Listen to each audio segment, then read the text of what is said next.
Friend, स्वागत है आपका हमारे यूट्यूब चैनल केमिस्ट्री क्लासेस में। आज हम आपको केमिस्ट्री के लेसन 1 का लेक्चर 6 पढ़ाएंगे, जिसमें कि हम बताएंगे आपको राउल्ट के नियम की सीमाएं। पिछले लेक्चर में हमने बताया था राउल्ट का नियम वाष्प दाब का अपेक्षिक अवनमन और वाष्प दाब का अवनमन। अब इस लेक्चर में हम बताएंगे राउल्ट के नियम की सीमाएं। राउल्ट के नियम की सीमाओं को स्टार्ट करने से पहले आप हमारे चैनल को लाइक और सब्सक्राइब जरूर कर देना। आइए देखते हैं राउल्ट के नियम की सीमाएं क्या हैं। तो नंबर 1 है, राउल्ट का नियम तनु विलयनों पर लागू नहीं होता है।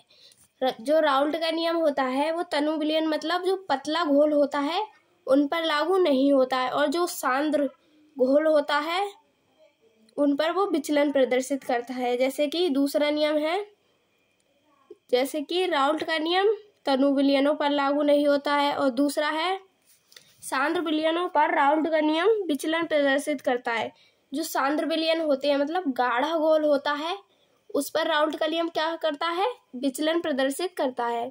अगला टॉपिक है, अगला पॉइंट है, यह नियम केवल अवाष्पशील जानते हो, वाष्पशील वो होता है जो गैस के रूप में ऊपर निकल जाता है, और अवाष्पशील वो होता है जो कि यहीं पर रह जाता है। जैसे कि यह नियम केवल अवाष्पशील पदार्थों के विलयनों पर लागू होता है। यह नियम केवल अवाष्पशील पदार्थों के विलयनों पर लागू होता है। चौथा पॉइंट है, वैद्युत अनपघट्यों के विलयनों के नियम पर राउल्ट का नियम नहीं होता है, लागू नहीं होता है। यहाँ पर लिख लेते हैं लागू।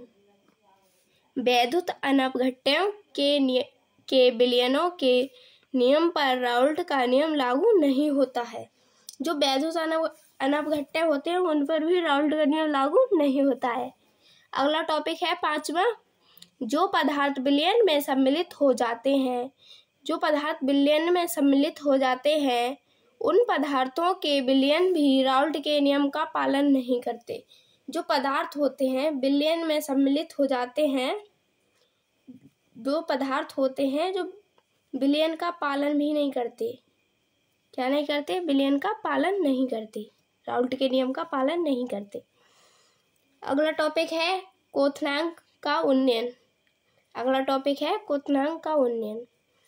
इसकी परिभाषा है, किसी अवाष्पशील पदार्थ को किसी विलायक में घोलने पर, किसी अवाष्पशील पदार्थ है विलायक, जैसे कि शरबत बनता है उसमें चीनी घोलते हैं वो विलय होता है, और जो पानी होता है उसे क्या कहेंगे, विलायक।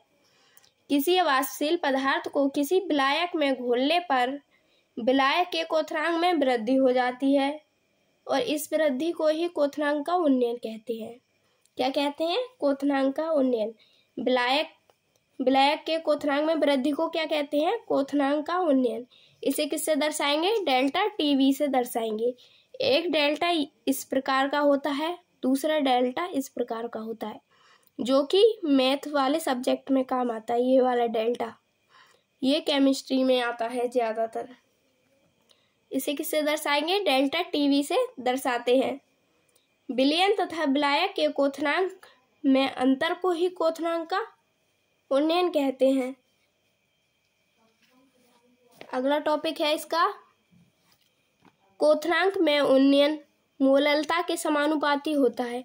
क्वथनांक में उन्नयन को किससे दर्शाते थे, डेल्टा टी से, समानुपाती एम। मोललता को किससे दर्शाते हैं, स्मॉल एम से, और मोलरता को किससे दर्शाएंगे, कैपिटल एम से। तो डेल्टा टीवी जहाँ भी समानुपाती होता है उसे हटाने के लिए एक स्थिरांक की जरूरत होती है। जैसे कि यहाँ पर लगा है केवी स्थिरांक,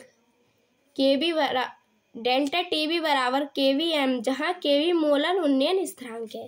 केवी क्या है, मोलर उन्नयन स्थिरांक। तो इसका फॉर्मूला होगा डेल्टा टीवी बराबर डब्ल्यू मतलब विलय का भार, और डब्ल्यू ए विलायक का भार, एम ए मतलब विलय का अणु भार, गुणा 100। तो इसके फॉर्मूले की फॉर्म में लिखते हैं डेल्टा टीवी। क्वथनांक में उन्नयन को किससे दर्शाते थे, डेल्टा टीवी बराबर केवी क्या है इसमें, मोलर उन्नयन स्थिरांक। और WB क्या है? विलेय का भार। WB क्या है? विलेय का भार। और MB क्या है? विलेय का अणुभार। और WA है विलायक का भार। अब अगले टॉपिक पर आते हैं। अगला टॉपिक क्या है? अगला टॉपिक है हिमांक का अवनमन। अगला टॉपिक है हिमांक का अवनमन। जब किसी विलायक में अवाष्पशील पदार्थ मिलाते हैं तो उसके वाष्पदाब में कमी के साथ साथ हिमांक में भी कमी आ जाती है। क्या आ जाती है? हिमांक में भी कमी आ जाती है। हिमांक में इस कमी को हिमांक का अवनमन कहते हैं। जो हिमांक में कमी होती है उसी को ही हिमांक का अवनमन कहते हैं। तो इस परिभाषा में क्या था? जब किसी विलायक में अवाष्पशील पदार्थ मिलाते हैं तो उसके वाष्पदाब में कमी के साथ साथ हिमांक में भी कमी आ जाती है। इस कमी को ही क्या कहेंगे? हिमांक का अवनमन कहेंगे। इसका फॉर्मूला है हिमांक का अवनमन बराबर विलायक का हिमांक माइनस विलयन का हिमांक। अब अगले टॉपिक पर आते हैं। विलयन का दिख रहा है यहाँ पर, देखो, विलयन का हिमांक। अब अगले टॉपिक पर आते हैं। इसका अगला टॉपिक है आणविक या मोलर हिमांक अवनमन स्थिरांक। क्या है? आणविक या मोलर हिमांक अवनमन स्थिरांक, जिसमें है किसी विलायक के 100 ग्राम में किसी वैधोता नवघट्टे का 1 ग्राम अणु घोलने पर उसमें हिमांक में जो कमी होती है उसे विलायक या आणविक या मोलर हिमांक अवनमन स्थिरांक कहते हैं। इसे किससे दर्शाएंगे? K से। किससे दर्शाएंगे? K से दर्शाएंगे। इसमें समझते हैं, किसी विलायक है, एक विलायक है, उसमें 100 ग्राम वैधोता नवघट्टों का 1 ग्राम अणु घोलते हैं तो उसके हिमांक में जो कमी होती है उसे विलायक का आणविक या मोलर हिमांक अवनमन कहते हैं। इसे किससे दर्शाएंगे? K से दर्शाते हैं।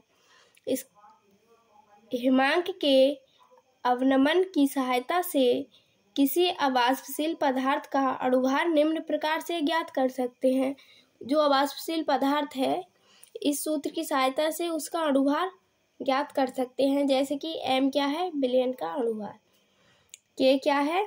हिमांक का स्थिरांक मान लो इसको। स्मॉल w क्या है? विलेय का भार। कैपिटल W है विलायक का भार। और डेल्टा TV क्या है? डेल्टा TV है हिमांक में अवनमन। जो हिमांक में अवनमन होता है उसे डेल्टा TV कहते हैं।